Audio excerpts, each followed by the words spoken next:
This video goes out to all our professional criminals out there. I know our videos have ignored you for too long now, and I'm sorry. I'm joking, of course. This is for all of our viewers, criminal or not. These are the stories of criminals who made the police's job very, very easy indeed. My name is Danny Burke. Let's get into the top 10 dumbest criminals ever caught. Coming in at number 10 now, we have Darren Kimpton. Now, back in 2013, this British man tried to rob a house of its money. He broke in only to find the house was full of police officers who then swiftly arrested him. Why were there police officers there, you might ask? Well, they were investigating another robbery that happened at the house very recently. A robbery done by him, Darren Kimpton. That's right, he returned to the scene of the crime to try and rob the house again, only to get arrested by the officers investigating his first robbery. Now, I don't want to start giving advice to robbers, but yeah, pick another house, maybe. Next up at number 9 now, we have David Zerfler. This man from Alberta, Canada was arrested in 2014 for drink driving. The 18-year-old was put in the back of the police patrol car while they took him to the station to do a full breathalyzer test. That's when David came up with a genius way to try and cheat the test. He would sober up by eating his own underwear. Yeah,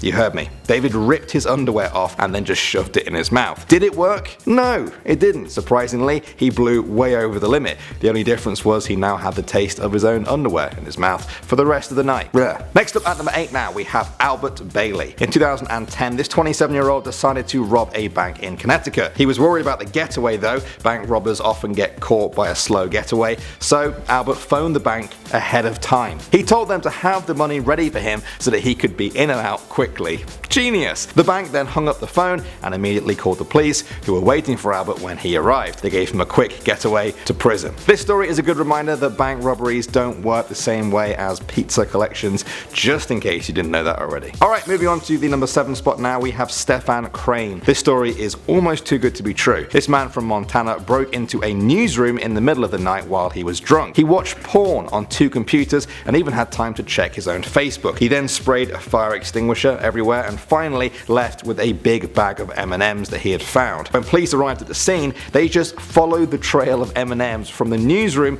across the road and right to the door of Stefan's sister where he was staying that night. That's right, the police literally followed a trail of chocolate to catch this suspect. Amazing. Alright, next up at number 6 now, guys, we have Klaus Schmidt. In 1995, this German man tried to rob a bank in Berlin. He made his demands to all of the employees with a gun in his hand. One of them asked him if he needed a bag, and he said, yes, it's a real gun. They also noticed that he would only respond to the person he was looking at. That's when it hit them. He was deaf. They hit the alarm, and Klaus didn't move a muscle. He just kept barking orders at them until police arrived soon after. But wait, it gets even dumber. Klaus later tried to sue the bank for exploiting his disability. I wonder how that went. Alright, moving on to number 5 now, we have the coffee. In 2010, a man pushed in front of a Starbucks line, threw a drink over the employee and demanded all the money in the till be given to him. The 2 men that he had pushed in front of were very shocked, mainly because they were police officers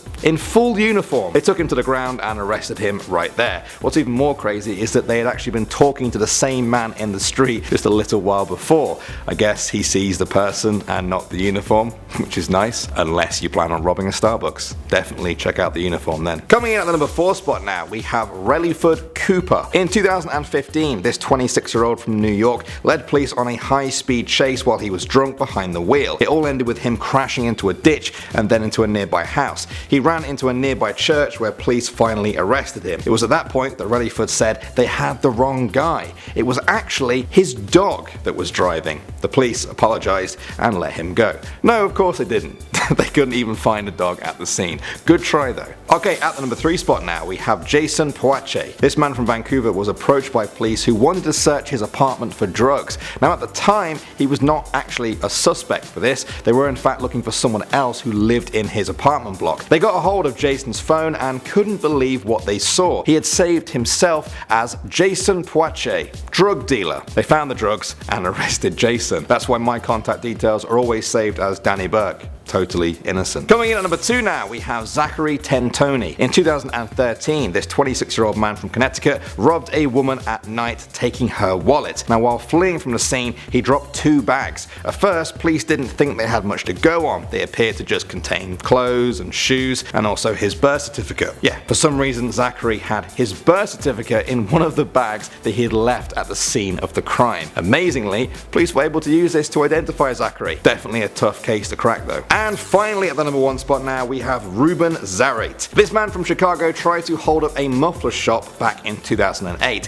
He had a gun and he told the employees to open up the safe. The employees told him they couldn't even open the safe because the manager wasn't there. Ruben then said to them, "Okay, that's fine. Here's my phone number. Call me when your manager is back to open the safe for me. I'm going now." He then left and the employees called the police right away. Obviously, when the police arrived, they got the employees to call Ruben back and tell him that the manager had returned. Ruben showed up, Ruben got arrested. Well, I hope you guys enjoyed all of that dumb criminality. I hope it's not inspired any of you to a life of crime though. Crime never pays, especially if you're the people in this video. Would you guys like a part 2 to this? There's a comment section where you can let me know if that sounds good. My name is Danny Burke, thank you as always for watching, and I'll see you all in the next video.